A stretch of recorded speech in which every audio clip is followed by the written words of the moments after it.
কিরে মা, তখন বকলাম বলে আমার উপর রাগ করে আছিস? ওঠ ওঠ, তাড়াতাড়ি ওঠ, দেখ তোর জন্য গরম গরম নিমকি ভেজে নিয়ে এসেছি। খাবো না আমি, তুমি খালি বকো আমাকে, চলে যাবো আমি। দেখো কোথায় যাবি রে? সবসময় খালি চলে যাবি বলিস। মা তোকে ছাড়া থাকতে পারে না জানিস, ওই জন্যই খালি এরকম ভাবে বলিস না। দেখবি যেদিন থাকবো না সেদিন আমার কথা মনে পড়বে।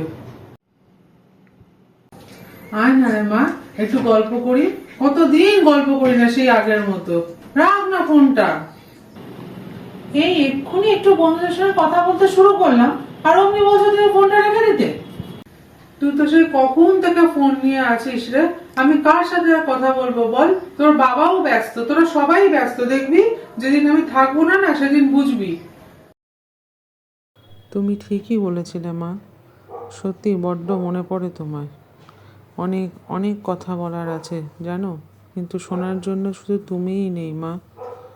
ফিরে আসো মা, ফিরে আসো, কথা দিচ্ছি। আর কোনো দিন আঘাত করবো না তোমার। সারা দিন দুজনে বসে অনেক অনেক গল্প করব।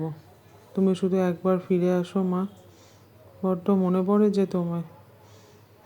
এটা সত্যি, মানুষ যখন কাছে থাকে আমরা তখন তার মর্ম বুঝি না, আর যখন সে আমাদের থেকে অনেকটা দূরে চলে যায় তখন তার শূন্যতাটা আমাদের ভেতরটাকে শেষ করে দেয়। খুব মনে পড়ে মা। পারলে তোমার এই মেয়েটাকে ক্ষমা করে দিও। তোমাকে সত্যি ভীষণ ভালোবাসি মা।